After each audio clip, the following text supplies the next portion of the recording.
Hi, Natalie. Hey, Scotty. How are you today? I'm great. How are you? Good. Have you been driving any good cars lately? I will be soon, so I'm excited. What are you driving? So right now I'm driving the BZ. The BZ. Oh, you are. You're driving the Toyota Mhm. BZ. Wow. Yes, How is it? pretty cool. I love the features, especially with parking. Remember? Yep. I've seen that at home. Yeah. Yeah. And when you're out driving around, do you ever go to like cars and coffees? Do you have a favorite car spotting place where where you just always see fancy cars and you go, oh, I'm going over to this mall. I know I'm going to see some fancy cars. Do you have those? Oh yeah, we have Yeah. a couple of cars and coffees. There's a cars and cocktails, so a little bit of this and that. Supercars, hypercars, every day. I mean, you see everything. Yeah. I love that for Me that. too. I have a car spotting corner that I like. You know where I'm talking about. It's Yes, the Capital our One favorite spot. Cafe in Austin. It's actually almost distracting because the cars that drive through can be so incredible. Sometimes it's just the newest thing, you know. Oh, Right. look, there's the new this or the new that. But sometimes it's like, oh, there's a Lamborghini Huracan or oh, there's a Bentley Continental or what, like just like crazy good cars. And then sometimes they're vintage cars that you're kind of surprised people will hop in and drive around in. Right. And that is that is really the pinnacle of automotive collecting are those cars that are one-offs that are like sometimes they call them few offs. So there's a few, maybe like a dozen or 2 dozen or something like that is all they build, and then they're collector's items from the minute they roll off the line, and or the minute they are released by their creators. And they are often the stuff of these events that we see around the country, the concours events that celebrate and actually rank or rate or judge and award prizes or ribbons for the best of show. So you think about it like, you know, the dog show and you have the equestrian show, and this is the car show. And today's guest is the woman who took a very small, almost cars and coffee type event in Pebble Beach, California, and turned it into the premier crowning event of the industry. It wasn't quick. It took her 40 years to do it.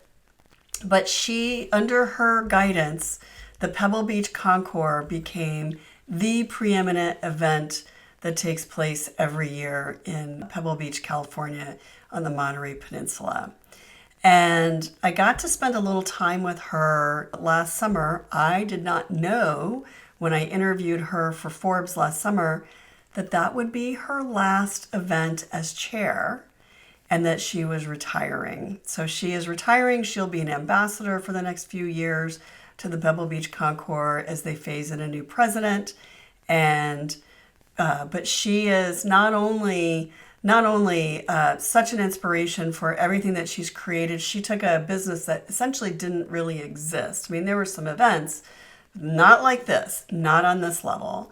And she created something. Well, you ask her, and she says, "I think I created a monster." That's what she told me. But she created a model for the rest of the world to emulate, and she set the stage for the future. And it was such an honor to meet her last summer, and it's a real honor to have her with us now. So let's go to the conversation with Sandra Button, former chair and current ambassador of the Pebble Beach Concours.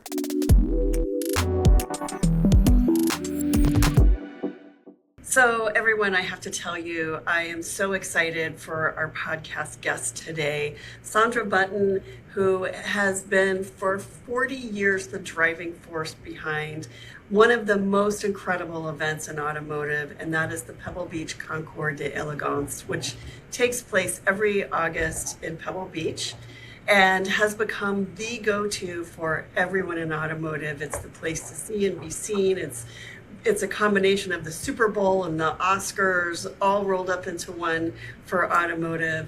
And Sandra has been the driving force behind this. Welcome, Sandra.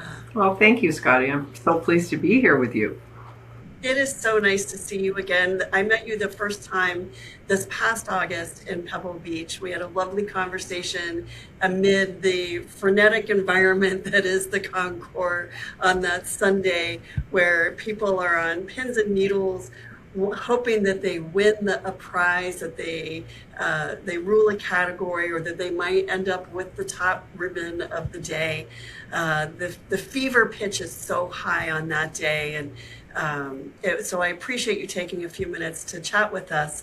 And I really appreciate your time now because you just made a big announcement. Tell us about that announcement. Well, it's actually been in the works for almost 5 years, but successor management is pretty important for an event like the Pebble Beach Concours, and you can imagine this year is the 75th year, and it's a fantastic event for, I think, for everybody. It's like all the holidays and your birthday and your anniversary and everything all rolled into one very quick day, right? We're there and gone like a puff of smoke from the beginning of the day at Pebble Beach Concours Sunday to the cars leaving that, not that many hours after.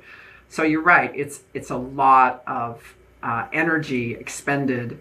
And I always liken it to all these cars, people get them ready, and you think of all the human hours and passion that have gone into getting them ready, and it's like an explosion the day of show. And of course, it's very much a competition, and that's the one thing when people watch the show from afar that I think you don't feel totally. But you're right, when you're there, you really feel that, don't you? Yeah, you really do. You really do. And so a couple of months ago, you made an announcement about your role with Pebble. Well, we've been looking for someone to be a successor. We're so lucky. We found Vince Finaldi, person with a lot of passion. And, I told Pebble Beach Company, because, Pebble Beach Concours is very much a cornerstone of events that happen inside Pebble Beach. I said, don't look for me 20 years younger. You need somebody who's going to lean into what's coming our way. And I think they did a great job finding Vince. And I get the pleasure of working alongside him until he takes over in October. So when he takes over, he will step into your shoes, very difficult shoes to fill. And but you're not leaving. What are you going to do? Well, that's a good question. When you think about retirement, it's an odd thing. Like, I never really thought, oh, my last year of doing this thing that I'm so passionate about, I'm going to be training somebody new. And to be honest, there's moments in that just feel sort of strange, right? I guess I don't know what I thought, but I'm not going away. I'll continue to be a strategic advisor and a brand ambassador, at least for a couple of years. And then after that, I'll be chairman emeritus, which might be a little more out to pasture. I had a great chairman emeritus in Jay Human, and he lived to be 94. So I'm always warning Vince, be careful, I might be around for a long time, because I know my chairman emeritus was, and Jay was never afraid to tell me what he really thought, which was a gift. I didn't always enjoy it, but he let me know if I was, guiding the Concours in the right direction or not. So for those who are not familiar with the Pebble Beach Concours, give us kind of a 30,000-foot view of what is this event? Well, what's cool about the Pebble Beach Concours is in 1950, it was really all about the road races. So we completely have our DNA is in motorsports. And after the races were over, they thought, well, let's kick tires and look at cars and, try to interact in a way you can't during a race. And that's how the Concours started. And in the early 50s, the Concours, most of the cars were brand new. Servicemen had come back from World War II. They'd seen sports cars, British sports cars primarily, and they were starting to be imported into the United States. So crazy that the first few years, the cars were separated into how much they cost, how much the MSRP was, under $1,500, more than $1,500, more than $5,000. So that initially it wasn't really old cars. That sort of evolved over time. So first and foremost, the Pebble Beach Concours is a competition. And I think you and I talked about that people own these pieces of history, of art that happen to be, rolling sculptures, whatever you want to tell them. Intrinsically, for me, they're always cars. And they bring them to Pebble Beach in their best form possible to compete on the world stage, and where we feature basically it's like a symphony of automotive history from the very beginning to concept cars that we haven't even seen yet. Yeah, and I will say, for anyone who's never been or entertained going to Pebble Beach Concours, it's also just an incredible like luxury experience. Or even if you don't treat it as, even if it's not a luxury for you, it just is such an incredible experience in terms of the people who are there, the enthusiasm, the excitement, the new cars, the vintage cars, the history that you get to walk among. It's rare that you would ever see that sort of assembly of history and art outside of a museum. And to just experience that whole day is really such an incredible thing. I hope it's something that everyone gets to do. Well, and I at think some your point. your use of the word museum is important, because I always tell people, one day a year on the lawn at Pebble Beach, we're like a mobile museum celebrating everything to do with the automobile style, the whole lifestyle of loving cars, right? I mean, and when somebody tells me they don't really like cars, I'm like, really? Like, what's not to like? I mean, I love everything to do with old cars, but I'll say to people, even if you don't like cars, come. It is a happening. It's like going to the Kentucky Derby, and maybe you really don't know one end of the horse from another, but it's exciting, it's stylish. There's a lot to see and take in.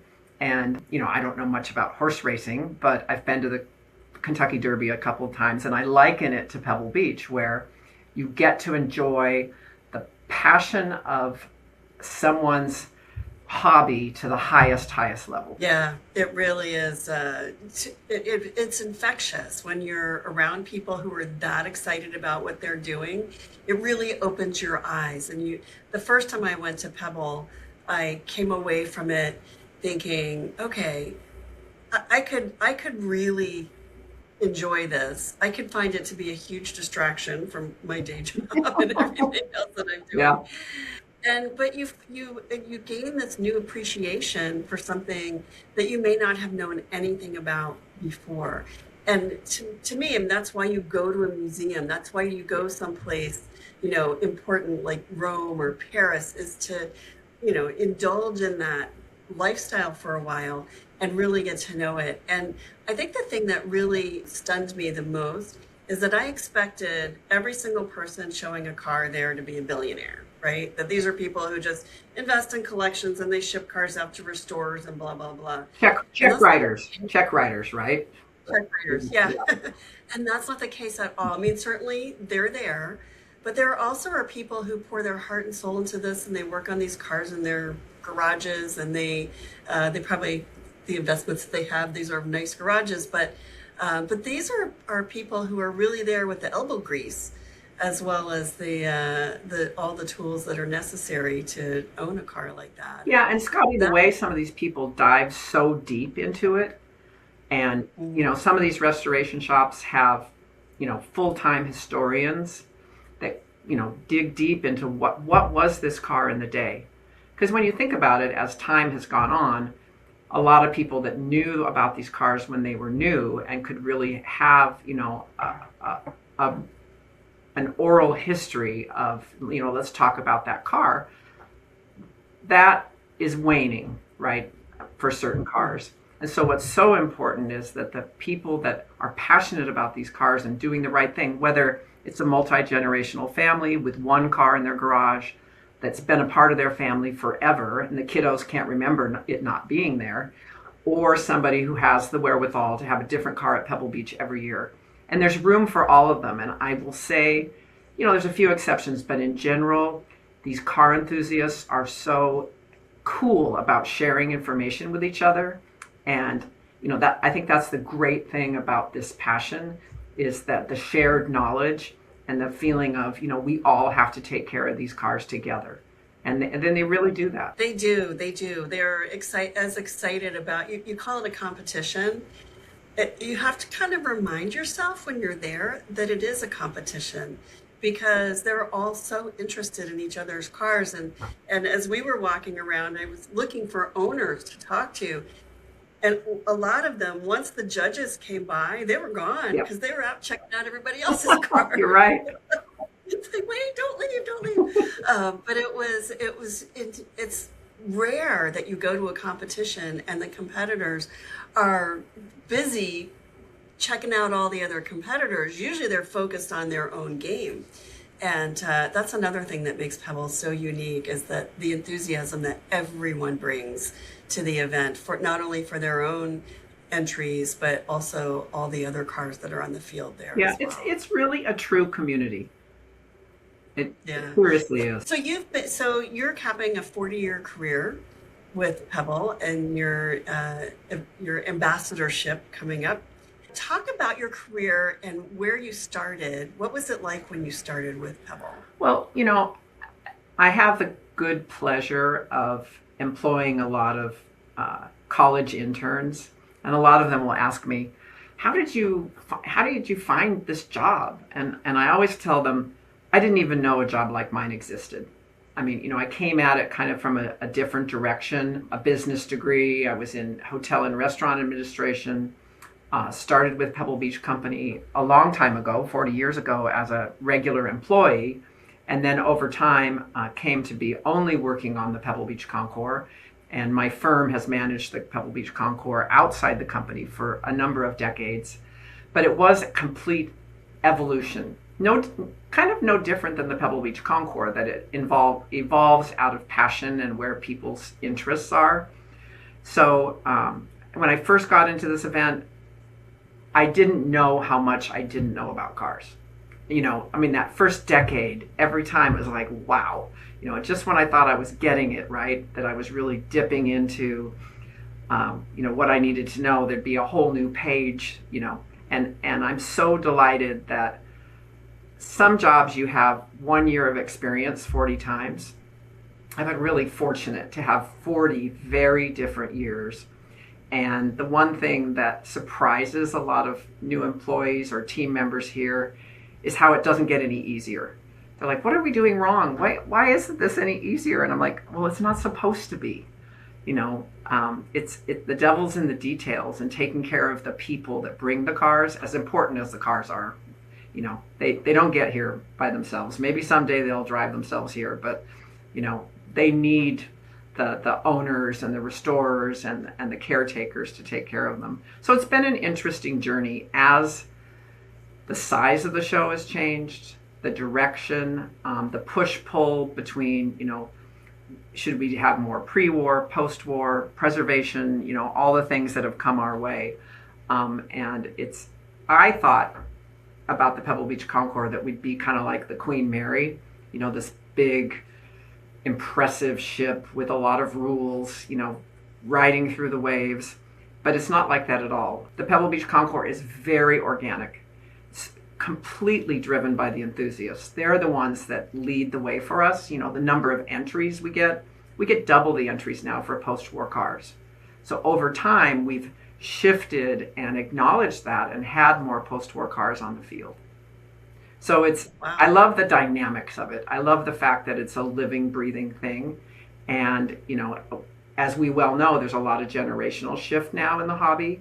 And Vince and the team are going to see a lot of, passion towards certain cars and time for cars, that it's going to change the dynamic on the field, just like it always has. This is not something new, but it'll feel new, I guess, if, people seeing cars that they're dying to see on the field.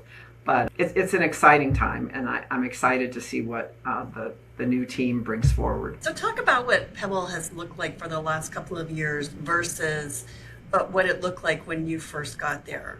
Well, believe it or I not, think, it hasn't been that many decades that we didn't even have the 18th fairway. So all the cars, Scotty, used to be just on that lawn behind the lodge building. So I remember negotiating with the then president of Pebble Beach to close that part of the golf course on Sunday and get the 18th fairway. And for, if you think about that change, and for me, I'm not a golfer, so I would just see like this ocean of beautiful green felt, and I'm like, oh, we could have our jewels over there. And of course, they're golf cart. The other 51 weeks of the year, they're all about golf, and they're like, horror of horrors, we're going to park these cars out there. So that was a big change. And then we went from, they were still playing golf on Sunday. They even had a shortened 18th hole where, I was always worried about an errant golf ball hitting a spectator or a car, to now where the golf course is fully closed. We have, we've taken over more fairways, more room for our fantastic cars and all the people that love them. So yeah, it's been an evolution just in the physical site and also in the type of cars that are out there. Talk too about the experience of the car makers, the suites, the entertainment that goes on, the hospitality, the concept lawn. I mean, the whole package of everything there is to experience and do at Pebble during Monterey Car Week is pretty astounding. And anyone who's thinking that this is, like a Concours they might see in another city somewhere, it will be really stunned. Talk about that. Well, it's interesting when you think about it. In the mid 80s to late 80s, we didn't have any sponsors. I mean, I think like a lot of sporting events and, times have changed. And some people might think, oh, sponsors are evil. They're commercializing an event. I can say exactly the opposite. One of my very first experiences at Pebble Beach was very early on. Mercedes-Benz was the only sponsor, and they had Sterling Moss, Phil Hill, and Fangio all at Pebble Beach. And that's the dynamic that a great manufacturer can bring, not only amazing journalists, which we love having from all over the world, but they bring the people that bring the cars alive. And then there was a great lady, if you read about her, Mary Alice Ritzman, who worked for Mercedes-Benz North America. And I was brand new and terrified, frankly. And she came and got me at the Mercedes-Benz dinner at the Beach Club. It was the only event like that. And she said, you have to come over here and meet Fangio. And I was like, she goes, and bring your program, because I'll get him to sign it for you. And seriously, Scotty, I thought I was going to get fired. I knew I was supposed to be sort of in the back of the house, and she made me go over there. And I walked away and I thought, this is amazing. And of course I didn't know that much about Fangio. That was so new. And now I look at that program cover and I just think, thank you, Mary Alice. I mean, that she turned on the passion for me. And that's what she should do. That's amazing. That story kind of gives me chills, because when one woman does that for another woman in automotive, you have just opened a door that will stay open forever. Yeah, and I was in my 20s, so that was 40 years ago almost. And if you think about it, what a cool gift she gave me. She did. That's amazing.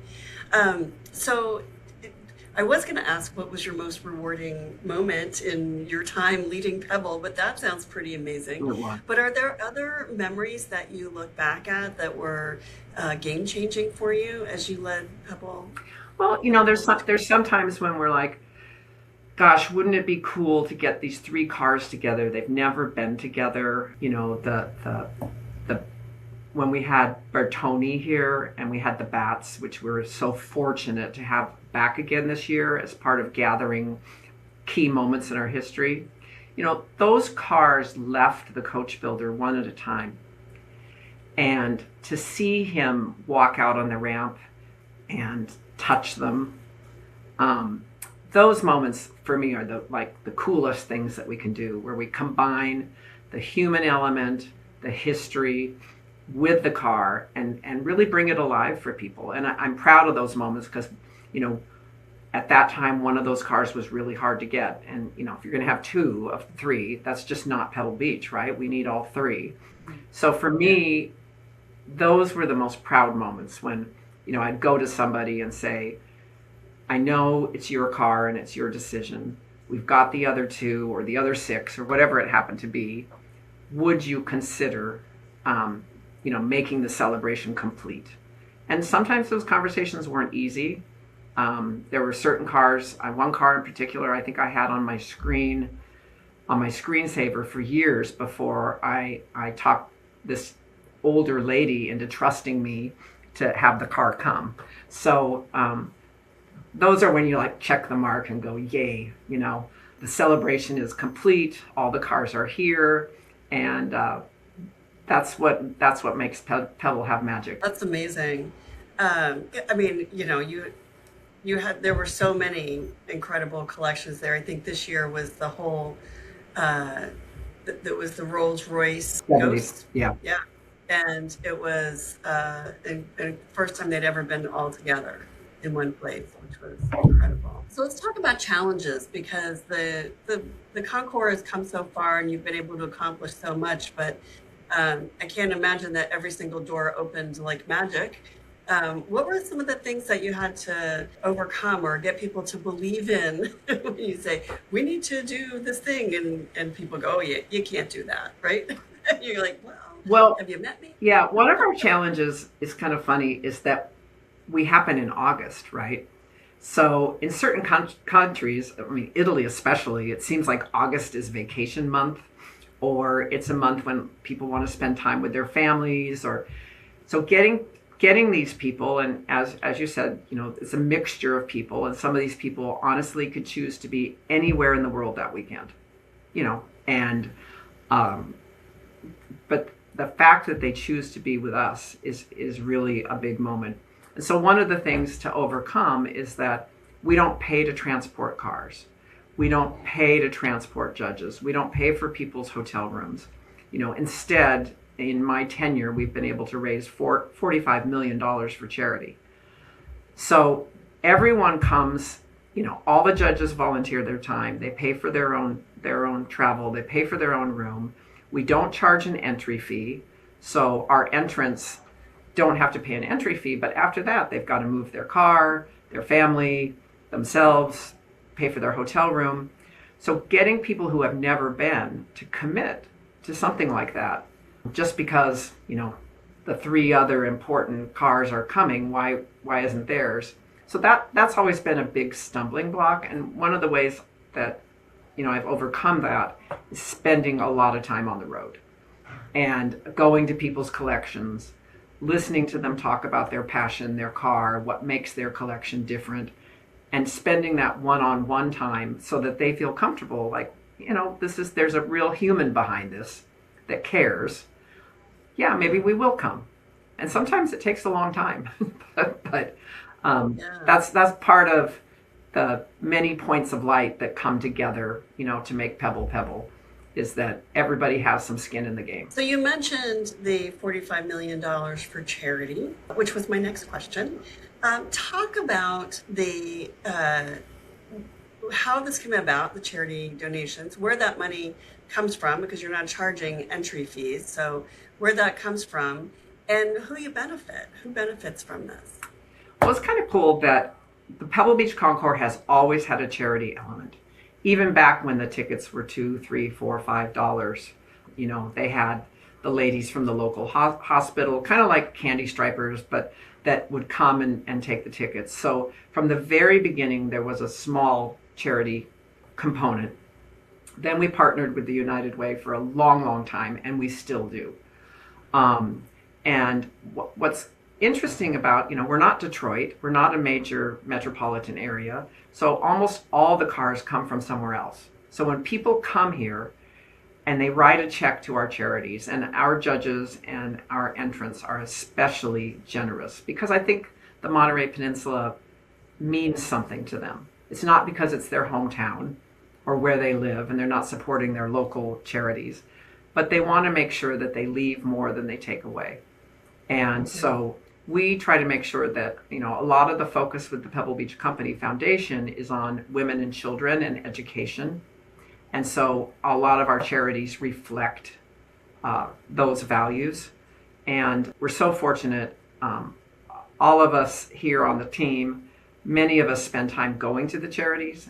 And my husband's especially funny about it. He's like, I say Martin kicks tires, and he'll say, okay, you got all this money, what'd you do with it? And they'll show us around the hospital, and they're like, oh, we have these blood warming machines. If you come it's a trauma center, so if you come in trauma, and they keep all the blood cold, of course, to keep it fresh, the last thing you need in your body when you're in trauma is cold blood. So they have these machines that warm the blood. And so if they have a multi-car accident, they have to warm a lot of blood, and we help pay for those. So it's interesting to go actually to the charities and ask them what they do with the money and who they're helping, and what they need more of. And so the Pebble Beach Concours and the Pebble Beach Company Foundation make a big difference in the county, which is important. How much did you raise last year? First time ever over $4 million. And Wow. that was pretty exciting. It's a lot of money for one weekend, right? Yeah. Congratulations. Well, a whole year's worth of work, Mhm. but all takes place on one Yeah. weekend. But wow, congratulations. That's pretty incredible. Really incredible. And so let's talk about, we were talking about, you mentioned Mary Alice Richmond from Mercedes and the impact that she had on you as a young woman. Who else had an impact on you in your career? Well, I was so fortunate when I was very young in this job and needed to learn a lot. Dick Mernigan, who headed the United Way locally, was a fantastic mentor and guide for me about how to handle the charities and the local community. And the then chairman of the Pebble Beach Concours, Jay Human and Lauren Tryon, they were so patient with me and helped me learn a lot about the cars. And Jay would always say, I only have to know a few hundred people that are qualified judges. But Lauren Tryon, who was finding the cars, if you can believe this, Scotty, back in the day when there was no internet, the power of the telephone and then, eventually a fax machine, he got all those great cars from around the world like that. Now we have so much information at our fingertips. But they all mentored me in a way that was, this is about the people, about the great enthusiasts. Car people are just so awesome. So it's not hard to love them. But they made sure I understood that cars don't come by themselves. You need these people. And then, I was co-chairman with Glenn Munger. Glenn, total car guy. And then Don Williams, who's not with us anymore, but was had a fantastic collection of cars at Blackhawk. He would call me every week, and I'd get like an hour of what I called The World According to Don. And he loved cars and car people, and probably has owned more important cars and brought more cars to Pebble Beach than anyone else. Never won Best of Show, ever. But he taught me a lot about what drives the passion of a collector. So as you think about what you do, and especially in more recent years and even going forward, you talk a lot about the importance of people and caring for the people who participate. What other advice do you have for people, maybe inside your organization or other women maybe who are thinking about, how do I make a local car event in my community more successful? Well, again, I think it goes back to the people power and, feeling empowered that you can make a difference is an amazing thing. And as you well know, women shape the marketplace in cars so much more than anyone really acknowledges, like car buying decisions for your daily driver. And I would say that don't be afraid that you have to be good at something to participate. We all, as a child or achiever or in school, at a certain point, we all decide we're not artists anymore because we're not as good as the next person. But therein lies, I think, a big, powerful opportunity. Just, having that stick-to-itness that, I don't have to be perfect at this. I have to be a good listener, keep participating. Cars don't know who's driving them. They don't know the gender of that person or the age or the experience. They don't know anything, right? So just keep at it. Because I always say passion does not have a gender. And it doesn't have any age bias. So just stick to it If you love it, lean in, stick to it, and people will feel your authenticity and your passion. I love that. I love that. Stick to it. I think that is the best advice because people give up. They're like, oh, I don't feel welcome, or it doesn't feel. It feels too difficult. But if you want to do it, you can. Well, if you hang in there, and the naysayers, it's so funny. Since I've announced my retirement, I can't tell you how many really lovely gents in their early 80s have pulled me aside and said, you know, 25 years ago when you stepped up to the big job, I thought, what does she know about cars? She's just going to fail.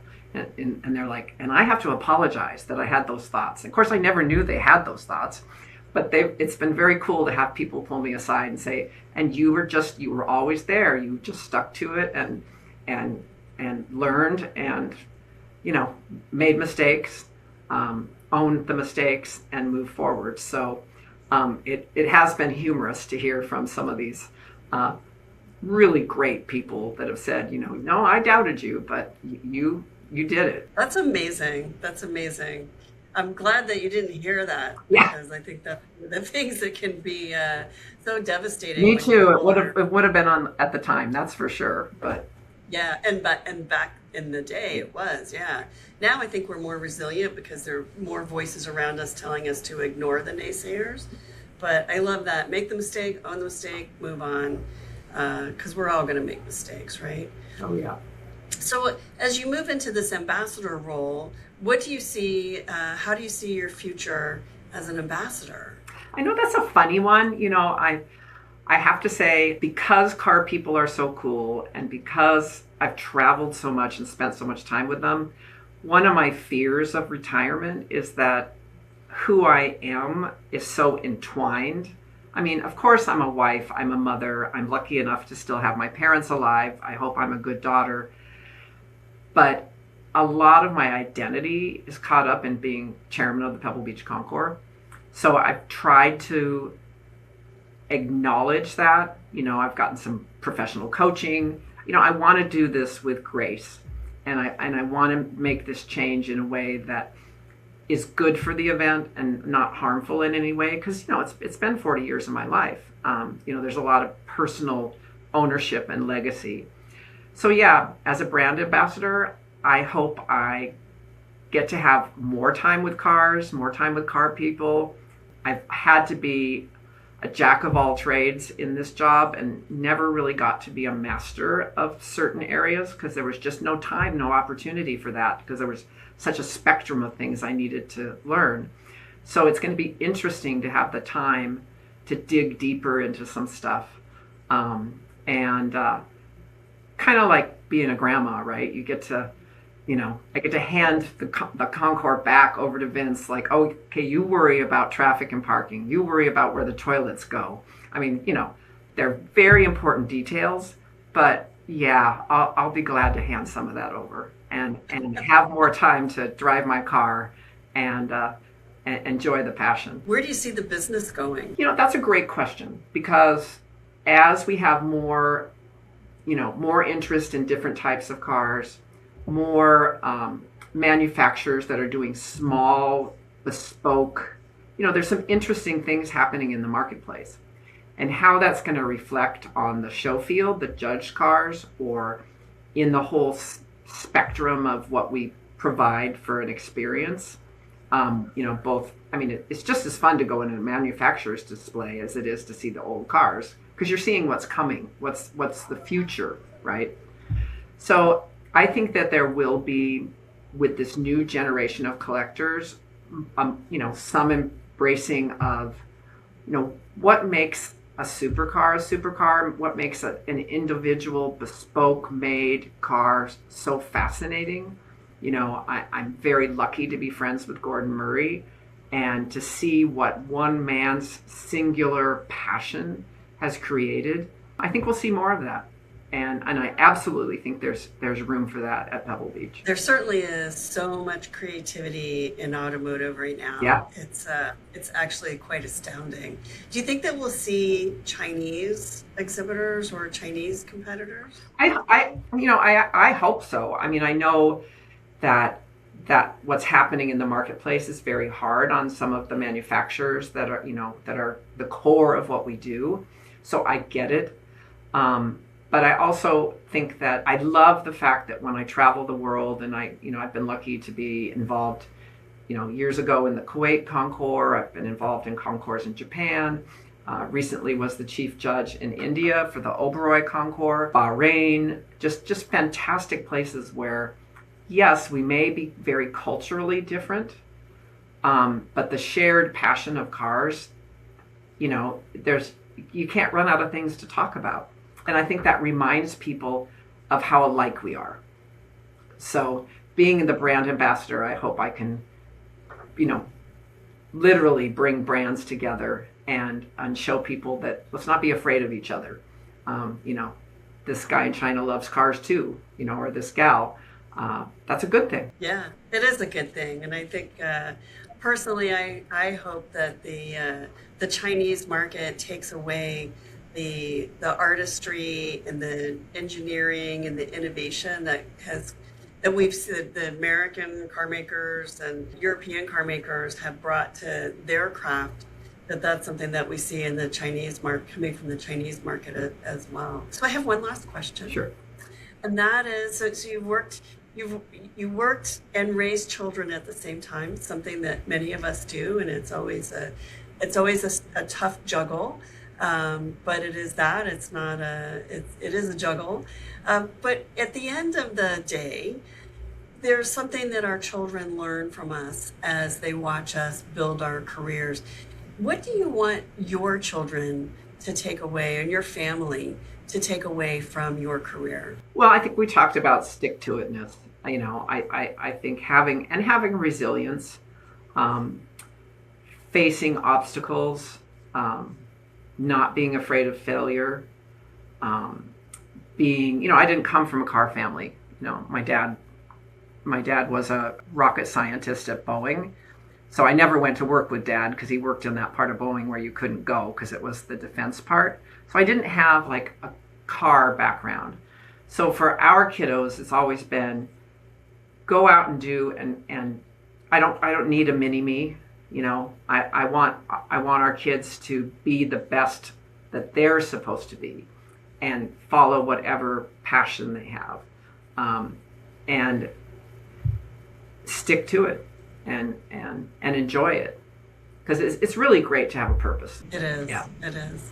When you're done with the basics of life, it's that thing that's the long game. And that is what your career ends up being, is the long game. Yeah, I love to garden. I love to cook.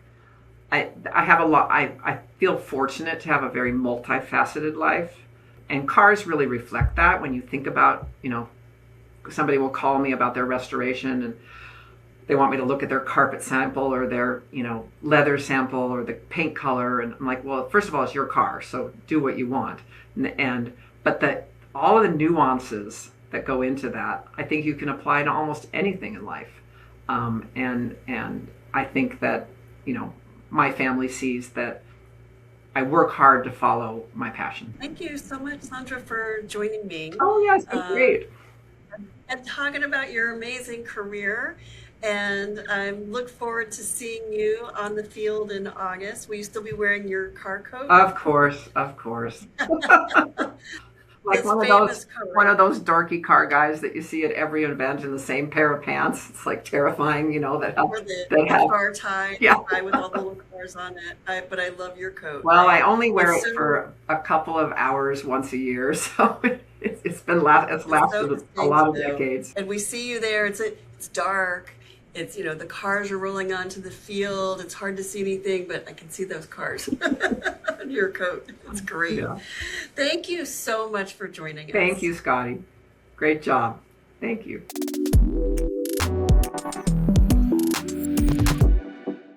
Of course it's a woman, goes 0 to hero. I know. Amazing. So inspiring. And I will say, Vince Finaldi, the new president of the Pebble Beach Concours, has his work cut out for him following in her footsteps. She is amazing. Luckily, she's not going away. That was such good news that she'll still be on the scene. But she definitely left quite a job for that gentleman to live up to. So pretty amazing. And I feel so honored to be able to talk with her and learn from her as we build the things that we build and understand how we set a goal and achieve it. Looking at someone like Sandra and just listening to her words and how she articulates what it is that she did is just so inspiring, so amazing. And we need more role models like her. Absolutely. We do. All right. Thank you, Natalie. Natalie Marola, my co-host. Thank you for joining me. Thank you, everyone, for being here. I'm Scotty Reese, your host for What Drives Her, a podcast from A Girl's Guide to Cars that talks to women who are changing the automotive industry from the inside, very much like Sandra Button. And we hope that you will subscribe to this podcast wherever you get your podcasts. And you can get our newsletter. There's a link right below so you can get our news in your inbox every week. Our editor is Steph Howard, music by Envato Elements. Thank you so much for joining us, and we'll see you next time, everyone. Bye.